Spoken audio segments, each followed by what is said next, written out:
embarrassing for the kid that was such an I'm scared of them, and I'm a grown-ass man. Screamed, kicked, and fought, but just as they were putting that small, squirming boy up to Fredbear's lips, the mouth snapped shut. The sensitive spring locks inside the body had been triggered by the boy's movements, and they'd immediately— Wait, what?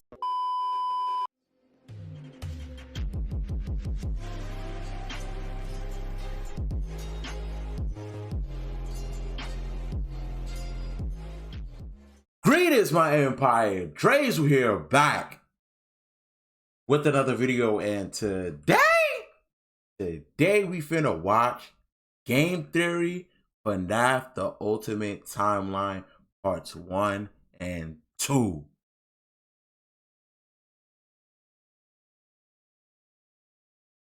You feel me now? Listen.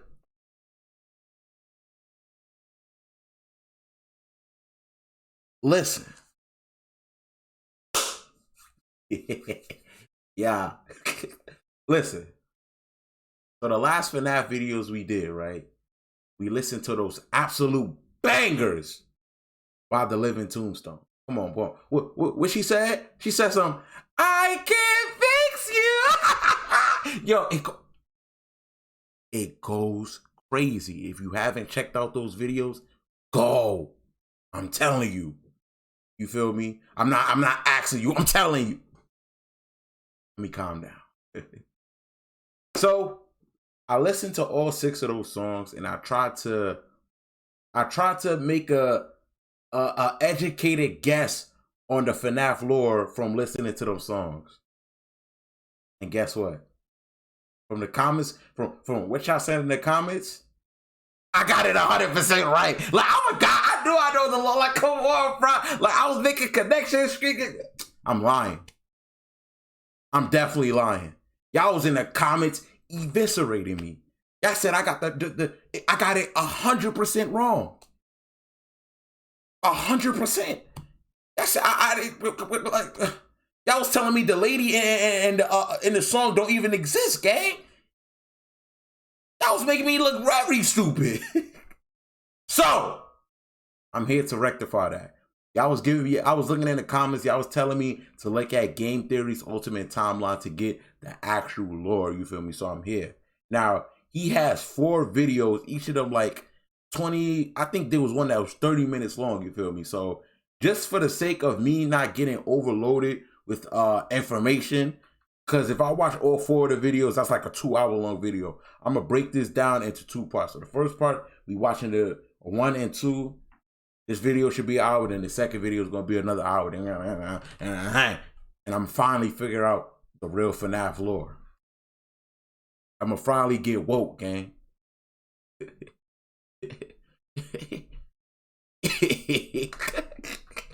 Baby. Anyway, before we get into it, you already know I want to ask y'all to hit the like button, subscribe, join the empire. You already know. Helps me out, helps the channel out, helps the channel grow. I appreciate the support. If you want to give me video suggestions, make sure to join the Discord as well, bro. You know what I'm saying? I'll take a lot of suggestions on the video on the Discord. I mean, and without further ado, let's get in here, bro. Let's see what it's talking about. I mean, show me something. Today we end the torment. 19 books, 11 games, 8 whole— I think in my whole life, I've only watched like 2 Game Theory videos. It was one he did with Halo, and it was one he did with Doom. And those are very good videos I watched, so it should be tough. Let's go. Today we end the torment. 19 books, 11 games, 8 whole years. 11 games? And y'all was telling me the books is part of the canon too. Y'all was telling me the books and the games got like canon and bro, that's crazy. So you telling me you want me to— all leading to this moment. The ultimate FNAF timeline is finally complete. The pieces are in place for us. Now all we have to do is put this story of tragedy, jealousy, and loss back together. Talk! Hello, Internet! Welcome to Game Theory, the show that feels like a kid revealing the class project that he's been working on all year. Except here, it's the class project that I've been working on for the past decade of my life. This one is big, my friends, and I gotta admit, kinda nervous. I haven't attempted a timeline video on this franchise since 2018. Back in the days when Mike was the crying child, Afton coming back was actually a surprise, and Fazgoo wasn't a phrase I'd ever thought I'd have to utter. But since the last time I did something like this, we've had 3 more massive games, the death and revival of the FNAF movie, and more robot kids than you can shake a staff bot at. It is exhausting trying to keep track of this whole franchise, which honestly is why I'm here today. Yo, the lore at this point is the video is already, it's 1 minute in and I'm completely lost. He's saying robot children, Fazgoo.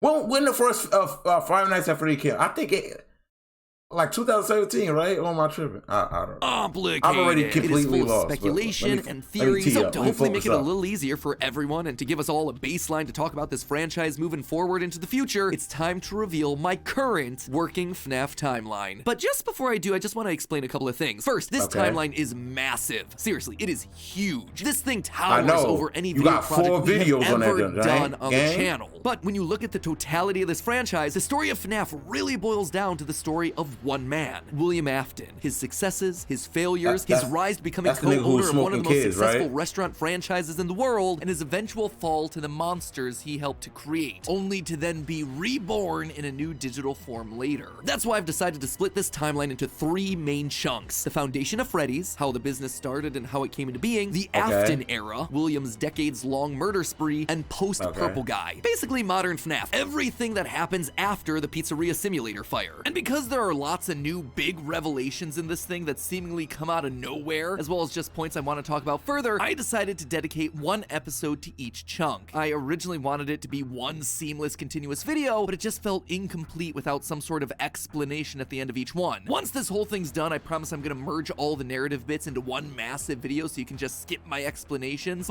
Okay, my fault, y'all. I had to go check because I thought I had the wrong video. He just said he was gonna make a video with all of it together, but I didn't see that video, so you know what I'm saying? You can just skip my explanations. But for now, this just felt like the best, most satisfying, most complete way to do this. That being said, this is still about the story, the broad strokes of the franchise. So in order to make sure that you guys know that I'm not just pulling answers out of thin air, not only am I discussing some of the more controversial bits at the end of each chunk, we're also putting in a handy little graphic in the bottom left-hand corner of the screen, which will show thumbnails, video titles, books, and any other citations that we need throughout the video. So if you wish to understand that specific statement in more detail, you know exactly where we've taken it from. Yeah, that way you can look into those details for yourself. What you call it, sit bro? back, grab some popcorn or your pitchfork. You doing MLA format? When I say something controversial, and make sure that you subscribe, since this is going to be a video that you're going to want to come back to a few times in order to fully dissect. Without any more waiting, I present to you the story of a loving, obsessive father who slowly descended into madness, and along the way discovered the secret to eternal life.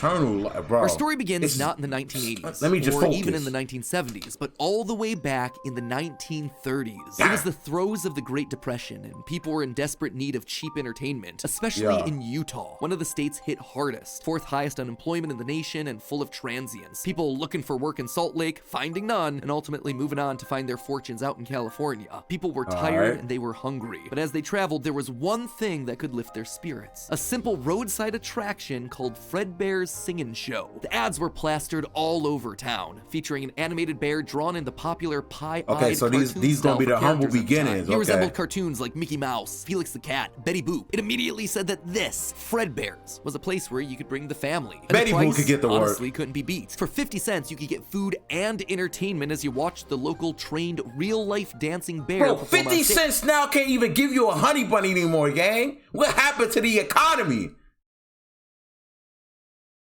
Normally, you only got to see dancing bears at large traveling circuses like Barnum and Bailey, where the tickets would go for about $1. That's $1 without food. But this was a smaller show, like the type from the Vaughn brothers or the Robbins brothers, where tickets would sell for just a mere 50 cents. Watching that bear do tricks on stage brought a glimmer of joy at a time when so much was wrong with the world. The simple show would go on for years, bringing happiness to hundreds of travelers passing through looking for a quick meal. But it left a permanent impression on one little boy, capturing his imagination in a way that nothing else had. One little boy named Billy. That was his nickname at least, but his parents liked to call him William Afton. The bear could dance, it could sing. For decades, William dreamed of recreating that moment of bringing a musical bear to life, but how? William was smart, without a doubt, and he had a keen mind for business, but he wasn't the most creative. How do you make a singing, dancing bear come to life? The best he could do was using rudimentary costumes. William was inspired by the work of Walt Disney, who throughout the 50s and 60s was pioneering the use of mascot suits throughout his theme park. The big innovation? Suits with 5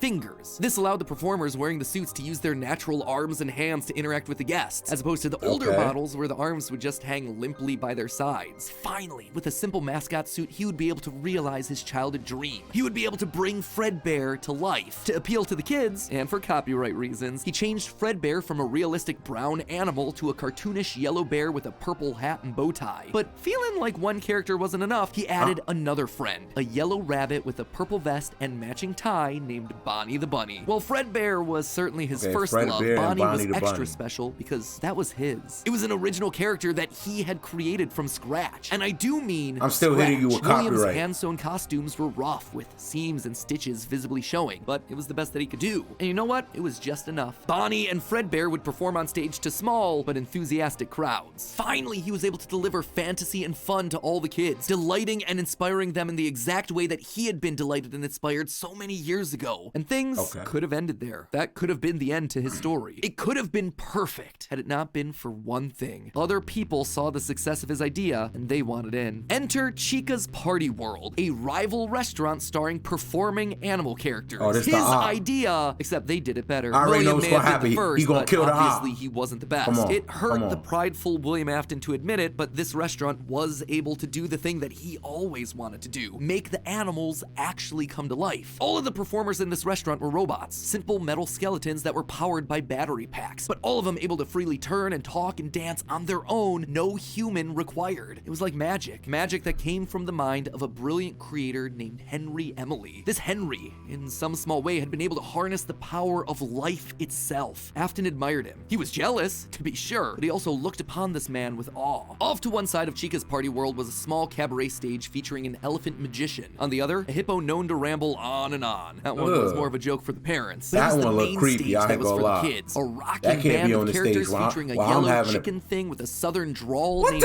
Chica, backed by a band of characters featuring a yellow chicken thing with the main stage that was for the kids. A rocking band of characters featuring a yellow chicken. This is not for no kids, gang. This is not for no. You look at the mouth. He got like 3 mouths.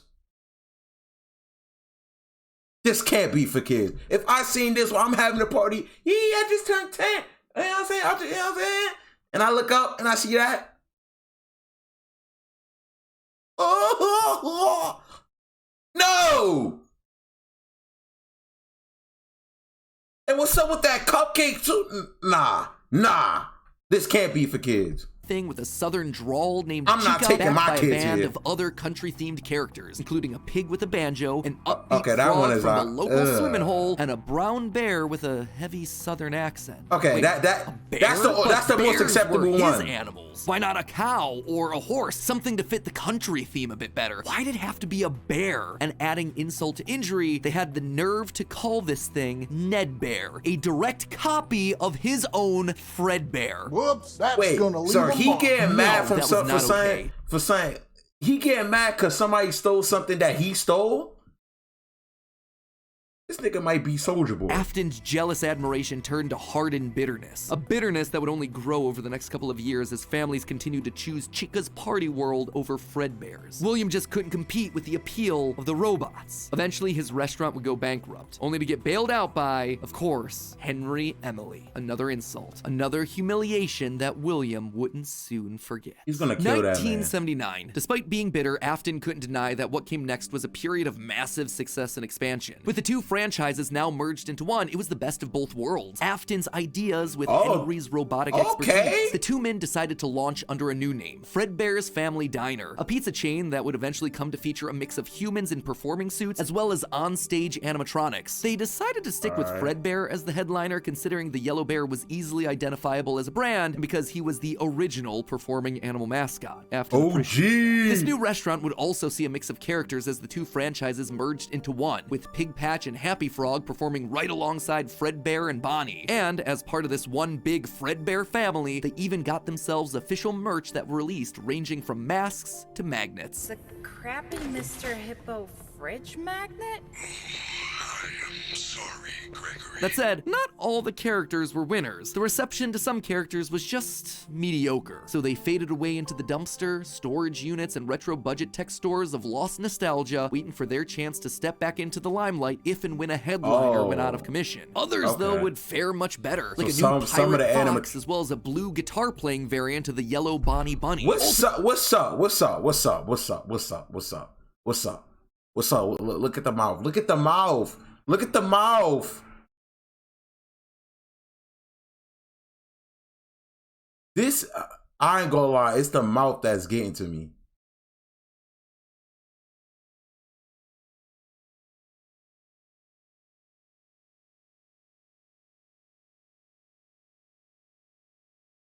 Ultimately, the franchise would get so big, it would spawn its own cartoon show, Fredbear and Friends. Business was booming. In the end, Fredbear and Bonnie's popularity would be so strong that they would be able to support the Fredbear's Family Diner franchise all on their own, while also spinning off a new sister location dedicated to their friends. In 1983, Freddy Fazbear's Pizza launched, giving a dedicated home to all this new supporting cast of characters. Chica the Chicken, Bonnie the Blue Bunny, Foxy the Pirate, and of course the headliner, a brown Freddy Fazbear. Business was good, and Afton was happy, mostly. It did bother him that the one original character that he created, the one that he himself played, Golden Bonnie, got passed over for inclusion in that cartoon show. The only character in the roster of regulars to get ignored for the show, but other than that, things were going smoothly. Bro, he had himself a wife, 2 sons, a daughter, come on, he had you getting money, you got a family. And best of all, he was able to learn the craft of robotics from the man that he both loved and hated, Henry. Together, they were constantly pushing the limits of what these characters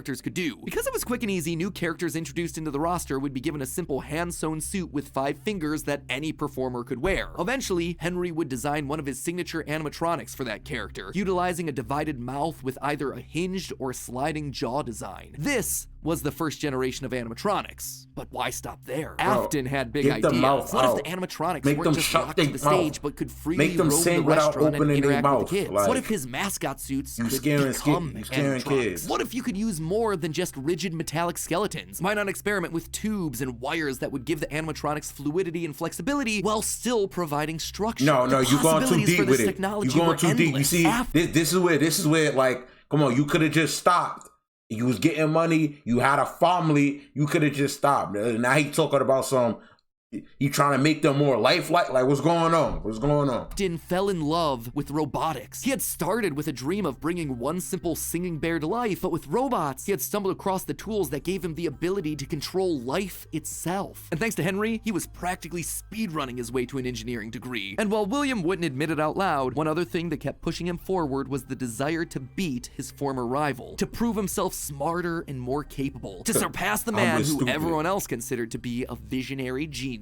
But pride cometh before the fall, and tragedy was about to strike. Okay, so that brings us to the end of part 1 of the story. That said, at the end of each of these chunks, I want to break down some of the logical leaps that I made, since the more narrative format doesn't give me much of a chance to justify a lot of the big decisions. And admittedly, there are some large leaps in here. Let's just start off with Fredbear's Singing Show, shall we? We know, based on the retro poster that was hidden in Security Breach, that at least at one point, Fredbear was an actual bear. And like I called out in that narrative segment, Dancing Bear shares were a figured that. real form of entertainment. The only problem is that, timing-wise, none of our main characters would be the people in charge of that business in the 30s and a series of pizza restaurants in the 80s without them just being extremely old. Best case scenario, if Afton's running the singing show when he's 18, that still puts him at nearly 70 when the first pizzeria opens and his murder spree begins. That just doesn't make a lot of logical sense because he doesn't become immortal until his first death in Springtrap. That's why I suspect that Fredbear's singing show was either a family business that Afton then carried on to a new generation, or something that he saw as a kid and just wanted to recreate when he grew up. The Fredbear singing show thing also starts laying the groundwork for some of the core elements. I thought that's what he said the first time, that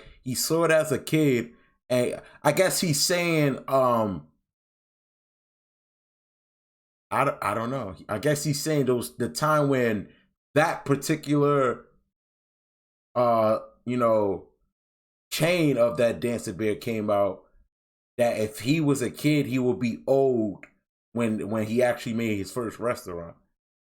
So what he seen was probably like maybe a recording of the Dancing Bear or a different type of dancing. I don't know.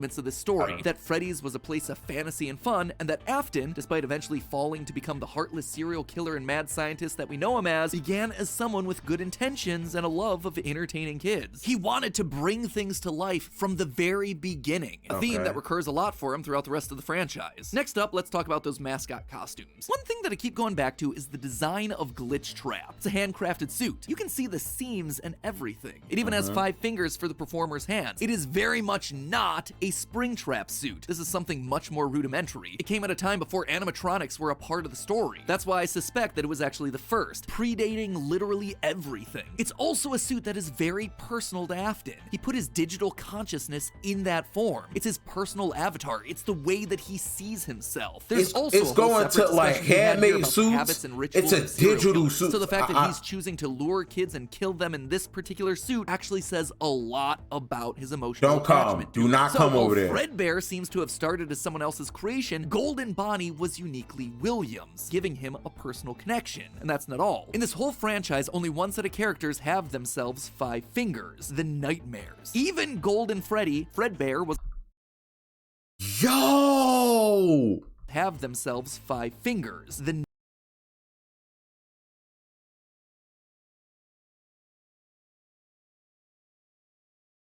You can't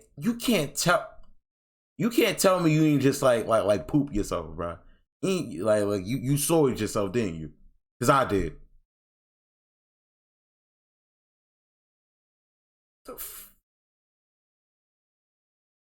I thought these was just robot. Yo.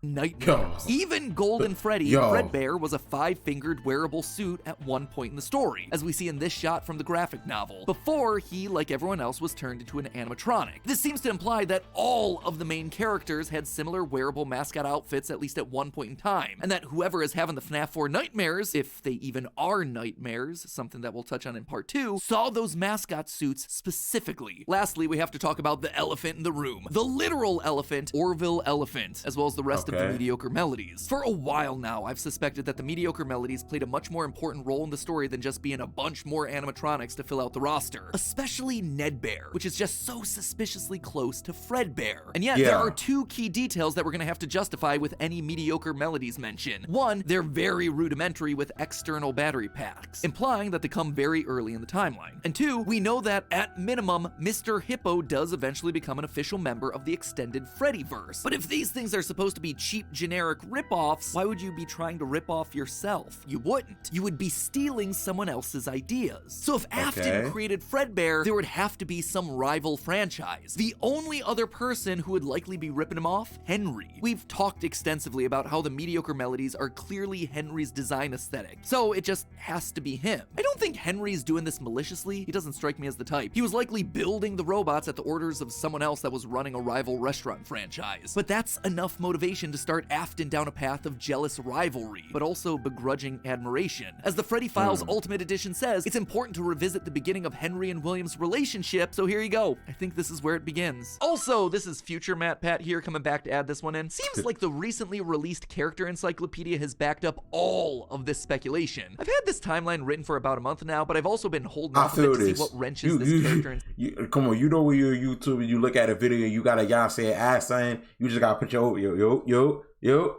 I'm popping in, you know what I'm saying? You know what I'm saying? Encyclopedia might throw into it. And on this particular point, I gotta say, it seems like we might actually have nailed it. They actively call out the suspicious similarities to the main Fredbear crew. Quote from one of the pages: Ned Bear looks like an imitation, altered just enough to avoid copyright issues. I don't know about you, but that seems to imply that we were right on the money. Knowing all of this, at one point, the franchises had to have merged. That's really the only way that you get Mr. Hippo from the rival franchise as part of the Fazbear crew. This also mirrors a lot of what happened in the real life Chuck E. history of Chuck E. Cheese. Cheese with two rival restaurants. Y'all say, come on, y'all know the OG. Y'all know the OG. Y'all know who really started this. Ain't no falafel lord without no Chuck E. Cheese, bruh. Look at Chucky. Ugly eye. And you know what's crazy? Look how big he is. And the rats in New York is still bigger than that nigga, bruh. They still big. You ever went to the store, bro? Each with their own casts of characters merging to become one unified brand. Wait, Again, what we've the gone heck? into that. It's each with their own cast. This must be some different type of Chuck E. Cheese. I just know this rat. I don't know, Mr. Munch. You thought I was feeling you? And then, casts of characters merging to become one unified brand. Again, we've gone into that in detail with other videos, just wanted to remind you all of that here. But why would I call out the rival restaurant as being named Chica's Party World? Few things, actually. First, we know for a fact that a location named Chica's Party World exists. It is mentioned in the source code teasing sister location, so it is out there somewhere and doesn't fit cleanly anywhere. Second, what you call it? Man, was Chica is data very mining. explicitly looped in with the book versions of Pig Patch and Ned Bear, implying that she started as a mediocre melody. Thirdly, her design just fits better with a theme of down-home country animals with southern accents playing the banjo and eating with bibs. And with her being the headliner of the show with her name on the restaurant, it would make sense then that when the restaurants merged, she was the one that was added to the main cast of characters. I'm gonna assume the images he's showing me of like the animatronics, that's like them like worn down or something. Cause no way, like that's them originally.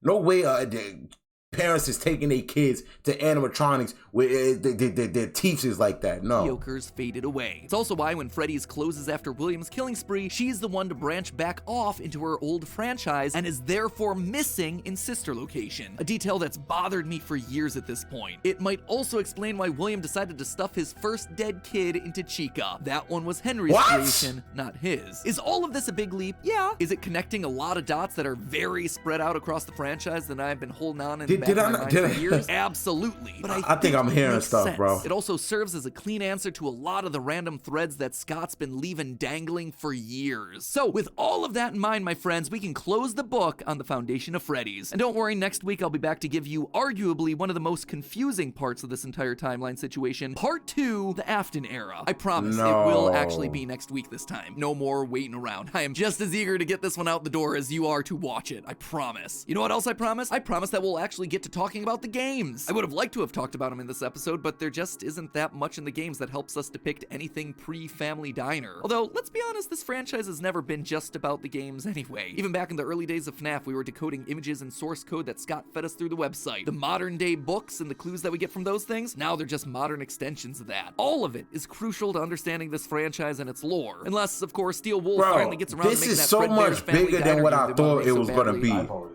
would love to do is get kind of back to, I have no clue if we'll ever be able to do this, but getting back to kind of like the origin of like Fazbear Entertainment, or the origin of Freddy Fazbear. But in the meantime, while we wait for that inevitably cryptic game, I hope that this start to the timeline helps to fill in some of those gaps. I'm excited to share part 2 with you next week. If you haven't subscribed... Ain't no next week. I'm watching it right now, gang. I'm watching it right now. But this is way bigger than what I thought it, like, bro, I don't know. I don't know. I'm seeing, bro. You seen that mermaid robot? Like, how big does this get? Let's get to the second part.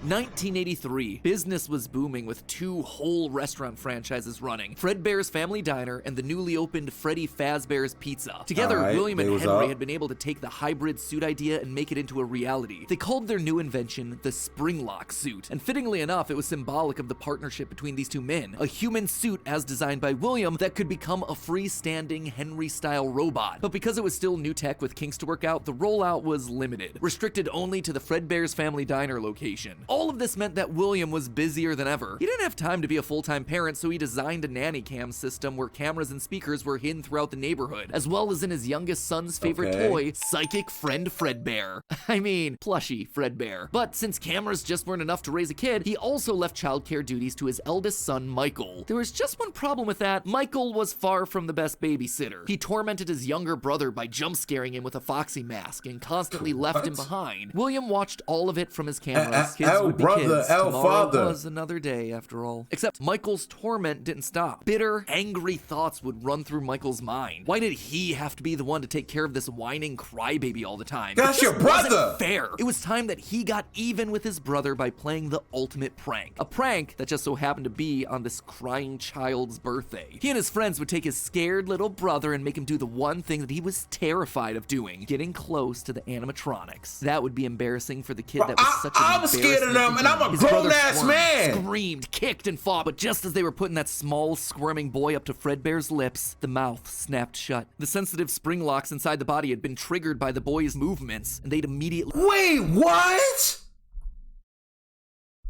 Snapped, kicked, and fought, but just as they were putting that small, squirming boy up to Fredbear's lips, the mouth snapped shut.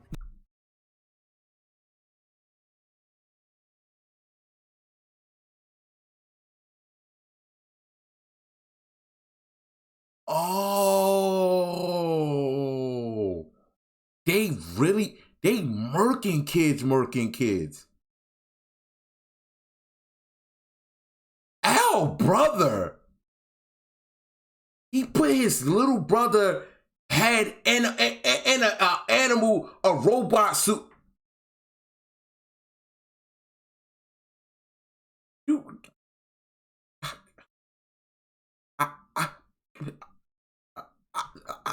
I don't even know what to say.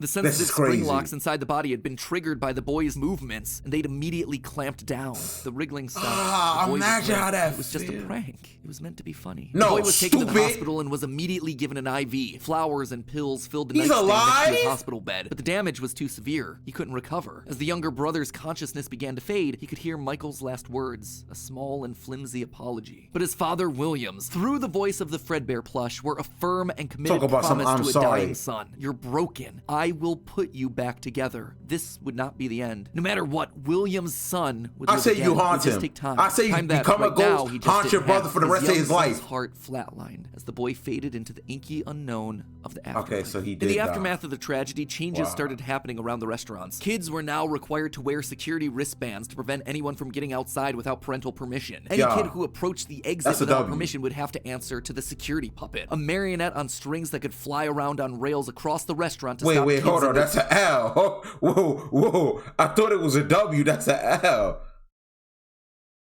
I feel like they leaving like too much in hands of these robots, bro. Security puppet, a marionette on strings that could fly around on rails across the restaurant to stop kids in their tracks. It was William's idea, inspired by Michael constantly leaving the restaurant without his brother. In the wake of Fredbear's springlock failure, all the hybrid suits were getting retired, locked away at the nearby Freddy Fazbear location. It was yet another tough pill to swallow after all the hard work that he and Henry had put into them. William would eventually bury the boy's small body in a remote location out in the woods right alongside his drive into and out of work every day. The death of this little boy sent the family family spiraling. His wife, crippled with grief, was so distraught that all she could do was sit and watch TV. But his son Michael was far worse, complaining of seeing hallucinations of a golden bear standing outside of his window. That's him, Haunty. The boy was so racked with guilt that he was convinced that he was being haunted by the ghost of his brother stuck inside the suit that took his life. The suit's three-toed feet digging into the wet earth. The words, "It's me," ringing through Michael's ears. Some nights, Michael would even go so far as to break out of his room to check the gravesite and ensure that his brother was still there. As for William himself, he disappeared into his work and his drinks. Junior's, the local bar, wasn't far from his son's gravesite. He found himself going there more and more frequently, spending longer and longer amounts of time there. The bar gave him a place to think, to remember, to reflect and stew on how Henry had stolen his idea for an animal-themed restaurant. How they'd cut his character out of the cartoon when everyone else was there. How Henry had humiliated him by buying him out of bankruptcy. And now there was his son. Henry had taken his son from him. The robotic part was the part that failed, after all. William ordered one more drink, but it was one too many. The bar turned him out and told him to go home. But William didn't go home. Drunk and angry, William raced back to the restaurant to give Henry a piece of his mind, only to find someone else waiting. Henry's daughter, Charlie, locked outside of the building, bullies laughing at her through the window. Fine, some other problem to fix. But then Afton got an idea. A beautifully awful idea. This was his chance to get back at the man that had humiliated him all those years ago. Henry had killed his business, and now Henry's robotic suit had killed his son. It was time for William He's gonna kill his daughter. Let Henry feel what it's like to have something you love get ripped away. While parties continued inside the walls of the pizzeria, William attacked Charlie in the back alley. It felt good. He felt free. The years of resentment and bitterness trapped in his heart finally released in a moment of pure unapologetic evil. He would make Henry hurt like he hurts. You killing kids! And in that moment, William became a killer. He dropped Charlie's lifeless body and drove home, forced to confront his family problems later that night, appalled, but also a little excited by what he had just done. Charlie's death would remain on the books as a random act of violence. And though Henry had suspicions about William, there was no physical evidence, nothing that could link him back to the crime. In the weeks that followed, Fredbear's family diner would close for good. 2 high-profile deaths around the restaurant with 2 grieving owners in such a short period of time, just too much bad press to handle. Besides, Freddy Fazbear's was still open, and it was the newer restaurant anyway. All the equipment from the diner, including the old yellow suits and security puppet, would get retired to that location. Just get rid of all the robots. There they would sit for 2 uneventful years. The rest of 1983 and 1984 were spent quietly grieving. Freddy Fazbear's Pizza and the new cast of characters were a hit. Tragic memories of their yellow predecessors quickly faded. Afton kept a low profile and buried himself in work and research, quickly reaching Henry's level of engineering and even surpassing him. And while Henry slowed down to grieve, Afton kept going, even starting his own company, Afton Robotics, for all those pet projects that were a little bit too experimental for the regular operations of the pizzeria. The first of these experimental projects was a secret workshop under his house, a veritable bunker, which allowed him to work while still monitoring his kids via hidden security cameras. 1983. A passcode that served as a constant reminder of why the cameras were so important, why he was down there in the first place. This was all to fulfill the promise that he had made to his son, right? I will put you back together. This was for him. All for him, right? The cameras. Oh, I already peep. He's gonna try to rebuild his son as a robot. Okay. Right now, he's going. Like I feel like he's mad at the other nigga. What's his name? Henry. I feel like he's mad at him for no reason. Cause the nigga bailed him out of bankruptcy. He's getting mad at him because Henry made a bear and he was the bear guy, but he stole that from somebody else. And I guess the only real reason Henry would have to be mad at him is they cut his character, the bunny. You feel me? That's the only reason I see why. Oh, okay, he's mad. Your son putting your other son in the suit, that's not his fault. What you need to do, bro, I don't even know, bro. I don't even know what I would do in that situation. If I had 2 sons and one of the sons killed the other, I don't know what I would do. That's a that's a pickle. No, a cucumber.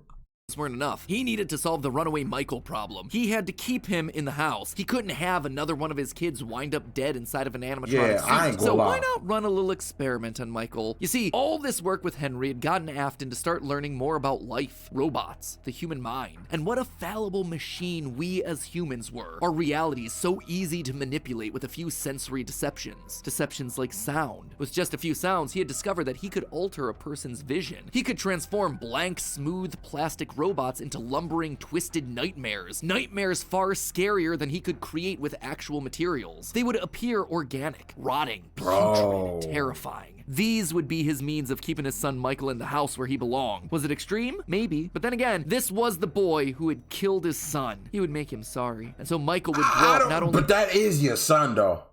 I don't know what to think. I don't know what to think. You said this is the boy that killed your son, but that's your son, right? Or am I tripping, or is that like an adopted kid or something? This was the boy who had killed his son. He would make him sorry. And so Michael would grow up not only dealing with the memories of his own guilt, the hospital room, the pills, the flowers, the death of his brother, but also facing literal nightmares, illusions created by sound. crazy. Michael would never forget these either. Years later, as a security guard, he would still draw pictures of them inside of his logbook. But all of these extra projects meant that his home life suffered even more. He was an absent father and a non-existent husband, leaving his wife cold and alone. Why do you hide inside your walls when there is music in my halls? All I see is an empty room, no more joy, an empty tomb. Wait, hold on. And despite her repeated— hold on, she went crazy. Hold on. I see is The empty room, no more joy, empty tomb. Yo, the living tombstone. And despite her repeated demands that he leave his office and engage with the family, he refused time and time again, leaving her no choice but to leave. You burned down my house? You call that a house? It was like a morgue in there. You need to see your son. The baby isn't mine. Well, how's this?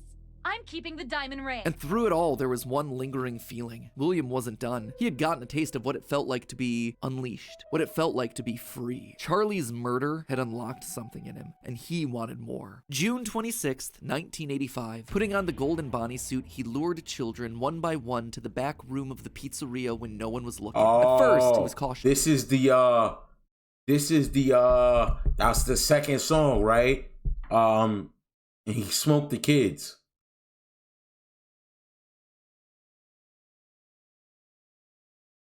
Okay.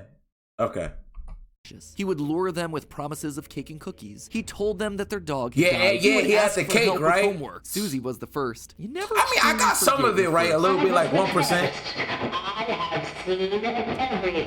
But where to hide the bodies? He couldn't sneak out. Someone would see him. He had to hide them in a place where they'd never be found and where they'd never leave the building. They had to be stuffed inside of the suits. No one maintained those things anyway except for him. And so Susie would go into Chica. Fritz, Jeremy, and Gabriel would come next, but it was easy. It was too easy. Wouldn't it and with each smell? little life he snuffed Dead out, his kid, lies it got would bigger. smell. Their house was burning. They're just being kidnapped until the last one where all pretense was off. He let himself get violent. Too violent. I'll just wait for him after school, throw a bag over his head, hit him with a shovel, and drag him into the back of my car. The body of Cassidy was far more bloody and broken than any of the others. He'd let himself go too far. That one he shouldn't have killed. With no more active animatronics left, he shoved the body into the one suit that remained backstage. The long-forgotten yellow Fredbear, now broken and discolored with age. Bro Broken, said he Cassidy went too was far. broken, You like went his too son far. was broken. Newspapers Bro. reported on this disappearance. You been naming went the too whole far when thing you killed the missing first children kid. incident. Police would even charge William with the crimes after finding security footage of the golden mascot suit luring kids to the back, but they couldn't convict him. They had no bodies, and his face had been hidden behind the mascot suit the entire time. It's What called they an had was investigation. circumstantial at best. And so he Look walked inside away the a suits. free man.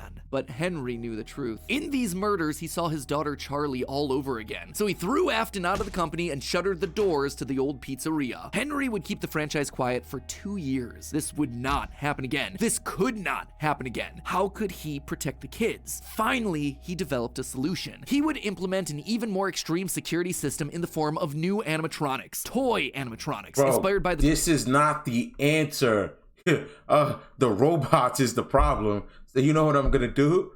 I'm gonna make more robots.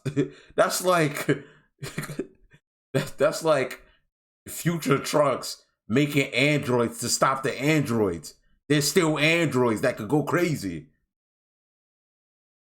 The toys that they had been selling years ago. But these guys, these were special. They were a new breed of robot with at least they look good. Right now, I'm saying they don't look like they're all tied into some kind of nightmare fuel. So they can detect a predator a mile away. All the original animatronics, now withered with age, were moved to the new location. With a plan in place, it was time to try once more. The year was 1987, and the new and improved Freddy Fazbear's Pizza was making headlines in local newspapers. Headlines that just so happened to catch the attention of William Afton. Freddy's was back, and without him, that was his idea, his character. Henry was then again trying to cut him out of the picture. No, as long as these restaurants stayed open, William would always come back. Then he noticed the phone number to apply at the bottom of the article. $100 a week to apply, call. Afton would go back, not as an owner or co-founder. He would go back in the one place that they would least suspect him, a lowly day shift security guard. And there it was, buried in the back of parts and services, mixed in with the old withered animatronics, was the golden rabbit. With the yellow security badge still on his chest, he used his crank to pull open the spring locks. It was time for Bonnie to give an encore performance. Someone used one of the suits.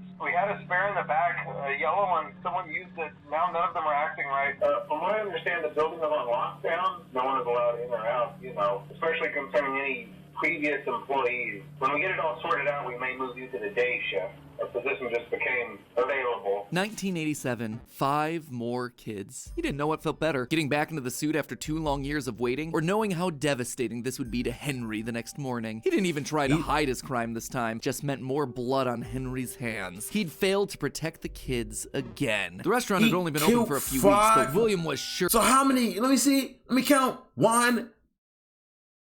That's 11 kids, bro. That this would get it to close. He's in the double digits, gang. No one would. Whenever a new pizzeria opened, he would be there. But as he sat in his bunker, something else started to linger in William's mind. He had seen something strange. The old withered animatronics, they had been wandering around the building, spurred on by the puppet. It was almost like those old robots were trying to save the kids. Save them? They couldn't, obviously, but still, how were they moving? It was almost like they had been given life somehow. Did he have something to do with that? The following day, the news would report a security guard getting bitten by one of the animatronics during the day shift. Was that bite meant for him? William's curiosity was stronger now than his bloodlust. He had to learn more, but how? There was no way he'd ever be able to get inside another Freddy's pizzeria. Heck, there was practically no way a Freddy's would ever open again. He needed to create something new, something brand new. He needed to create his own pizzeria. Due to the massive success, and even more so the unfortunate closing of Freddy Fazbear's Pizza, it was clear that the stage was set, no pun intended, for another contender in children's entertainment. Circus Baby's Pizza World.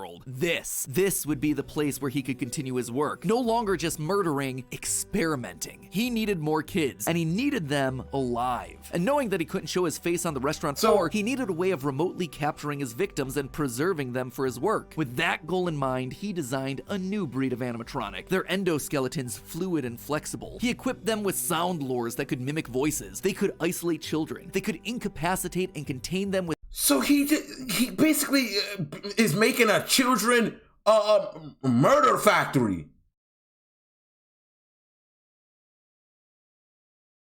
I can't imagine this place was open for long. Like probably like if kids is missing, kids is going. Like after this, he should be arrested, bro. It's like, okay, things is too many things is linking to you, bro. Like I ain't gonna lie, I gotta take you in. With zero direct input from him. It was brilliant. He was brilliant. Far beyond the simple bars and wires of Henry's designs. And the characters he chose for this were uniquely his. His new roster wasn't gonna be tainted by Henry's disgusting barnyard bird. Instead, it was back to his characters, his creations. Freddy, Bonnie, Foxy, as well as 2 special ones. The first, Ballora, was an homage to the woman who left him. Now she would never leave him again. The second, the titular baby, was designed with his baby in mind. Elizabeth, his youngest child. She would always be Daddy's little girl, the one that listened to him, the one that obeyed until the day that she didn't. Daddy, why won't you let me play with her? She's so pretty and shiny. Didn't you make her just for me? The day before Circus Baby's Pizza World opened, she disobeyed. She didn't listen. Left alone with Baby, she got too close. The animatronic ripped in half and swallowed her whole. A scared and confused child fading into eternal darkness. By the time Afton found her, it was too late. She was gone. He immediately canceled the launch of Circus Babies under the guise of a gas leak. But so wait, he killed his own kid, basically. Because the eye color of the robot had changed. Sick. Baby had been built with blue eyes, but now they were emerald green, the same color as Elizabeth's. Was she in there? Could this all be connected to the free-moving animatronics that he had seen at Freddy's? He had to know more. His mourning turned to excitement. He had to return to where it all started. 1993. Pathetic. This place was pathetic. Henry had clearly tried to reopen one final time with those old original animatronics from so long ago, but William's damage to the brand had been permanent. These things stank of death. They hadn't been washed in decades. But even if they had, nothing could wash away the stink of murder that haunted these halls. One night, then another, then another. William repeatedly snuck into the old broken restaurant to lure the living animatronics to him, one by one dismantling them, robbing them of their endoskeletons. The metal had to be the secret. It had to contain the remnants of life itself. But he had to know for sure. Leaping up. Was that the I hope you die in a fire and he's breaking it? He's using a pickaxe against some iron ingots? Is that? Out of a room that was invisible Did to I just make that connection? Programming, he dragged the oversized robotic skeletons back to his underground workshop, back to where Circus Baby watched on with glowing, curious eyes. Eyes that somehow felt alive. Not knowing what else to do, William melted the robotic parts down. 5 animatronic endoskeletons reduced down to one silvery puddle of goo. Could he transfer this living metal to his own creations? He had to try. He picked up a syringe and filled it with the molten metal and injected the goo into Funtime Freddy's twisted, wiry endoskeleton. And suddenly the coils came to life. Like snakes writhing in a pile, what had once been cold, lifeless metal moved and jolted on its own. He'd done it! He had unlocked the secret to life itself. Except something was clearly wrong. The movements were erratic. They were violent, angry. Baby didn't act this way. She had been calm, collected. This was clearly something else, something mindless and frantic. Perhaps by mixing the souls and then portioning them out, he had created incomplete beasts. Are you making people? To truly understand it. He needed more of this remnant. As he searched the old pizzeria one more time for any remaining scraps of metal, the ghosts attacked. His past victims come to collect their due, all led by Cassidy. The 5 lined up and blocked the door, and Afton's motherfucking ass. The scientific implications of this were incredible. Ghosts, real ghosts that he could see, all standing against him. But what could they do? One of y'all go in his ear, the rest of y'all go in his ass. How do you stop something that's already dead? Maybe with the thing that resulted in their death in the first place. He would get into his suit like old times. He would regain his power over them just like the day that they died. He was the genius. He was the one in the suit. He was the one in charge. The spring lock snapped into place. Maybe it was his frantic movements. Maybe it was the leaky abandoned restaurant. Maybe it was just fate coming to collect its due. Wait, what? The only thing he did know was that his brain was suddenly filled with searing white-hot pain as hundreds of metallic pins and gears stabbed into his body from all sides. All he could do was collapse, blood slowly oozing out of the suit and pooling onto the floor. He deserved it though, but like this. His work was unfinished. Unable to move, his only option was to survive, to live, to keep living. It took days lying in his own blood, but eventually someone found him, a security guard making a normal report. When he saw the animatronics torn apart in the middle of the party room floor, it caused him to file an immediate report of a break-in. An owner would have to come in and claim the damage, and who else would it be other than Henry? Hope jumped in Afton's heart. Henry would see him. They were partners after all. He would be the one to help save him, to get him out of this suit, to relieve him from this. Yo, dude. Is this nigga serious, bro? Is this like, I know he lying. I know he lying, bro. You killed, what's it, the daughter or his son? Was it like Charlie? I don't know. Charlie could be a female name. I don't know. Tremendous pain. Henry entered the secret room. His eyes fell on Afton sitting there in the pool of red, and Henry, saying nothing, turned and walked away. This is just to inform all employees that due to budget restrictions, the previously mentioned safe rooms are being sealed at most locations, including this one. Nothing is being taken out beforehand, so if you left anything inside, then it's your own fault. Management also requests that this room not be mentioned to family, friends, or insurance representative. And so there Afton would sit, hanging on for 30 years, trapped behind the walls with an iron will that refused to die. End of this part. I say this part because it's not officially the end of the Afton era just yet, but this just felt like a really solid stopping point, and the episode has gone on forever. Okay, so most of this is things that we already knew, stuff that's been established and re-established time and time again by the games. That said, there are two things that I absolutely have to address. The first and biggest is the placement of sister location, or more specifically, Elizabeth's death. To me, evidence in game seems to suggest that it was meant to come before the crying child's death in 1983. The biggest clue to this is that the crying child saw something. Wait, what? That happened before that? But didn't that close down the restaurant? Then he made the new restaurant with that?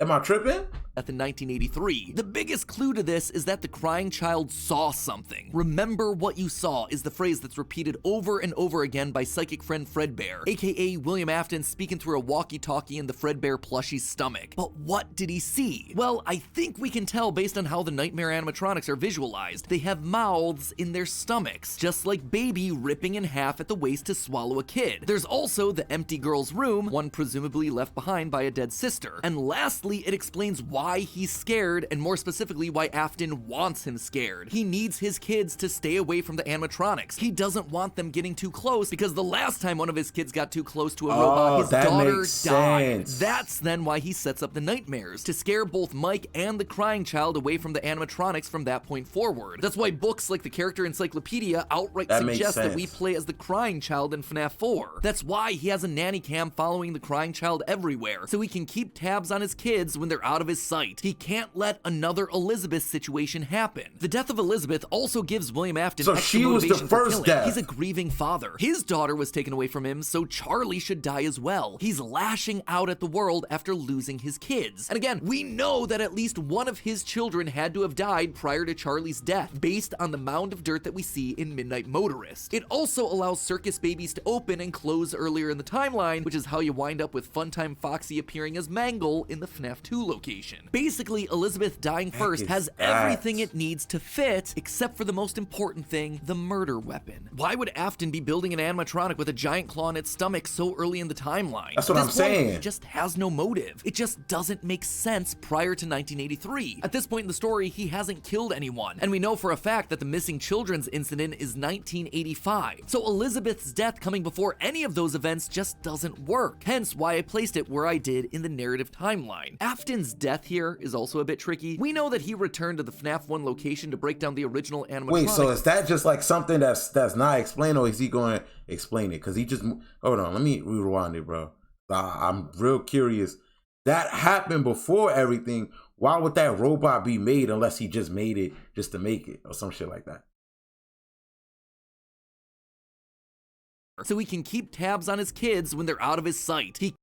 After losing his kids. And again, we know that at least one of his children had to have died prior to Charlie's death, based on the mound of dirt that we see in Midnight Motorist. It also allows circus babies to open and close earlier in the timeline, which is how you wind up with Funtime Foxy appearing as Mangle in the FNAF 2 location. Basically, Elizabeth dying first has everything it needs to fit, except for the most important thing, the murder weapon. Why would Afton be building an animatronic with a giant claw in its stomach so early in the timeline? At this point, he just has no motive. It just doesn't make sense prior to 1983. At this point in the story, he hasn't killed anyone, and we know for a fact that the missing children's incident is 1985. So Elizabeth's death coming before any of those events just doesn't work, hence why I placed it where I did in the narrative timeline. Afton's death here is also a bit tricky. We know that he returned to the FNAF 1 location to break down the original animatronics in order to harvest their remnant. We know that he melts down 5 things to become one thing. Candy Cadet makes that very clear. So the 5 things are the 5 endoskeletons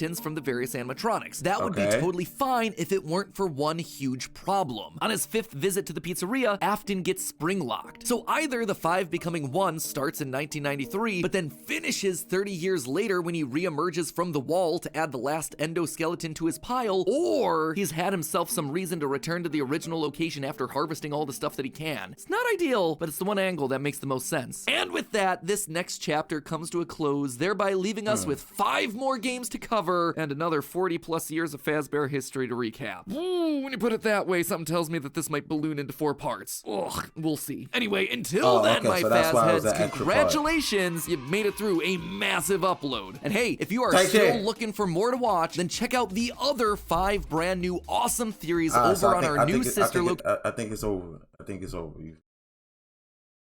Okay. Damn.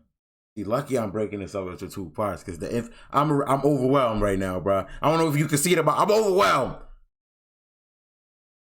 It just got very confusing at the end of this video. Shit is not fitting together. Like, the puzzle pieces is not fitting, gang.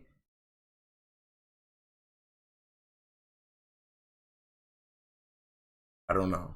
I might rewatch this last part again, off camera. Feel me? Y'all wasn't kidding. Y'all wasn't kidding when y'all was saying that. Y'all saying the Lord's confusing, bro. And I know I'm way off now. I might delete that. I might delete that part of the video when I said the Lord, bro, because I feel silly. You know what I mean?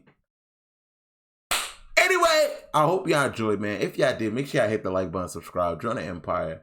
Let me know down in the comments what was your favorite part. You feel me? Remember, if you want to send me, videos to watch, make sure to go join that Discord.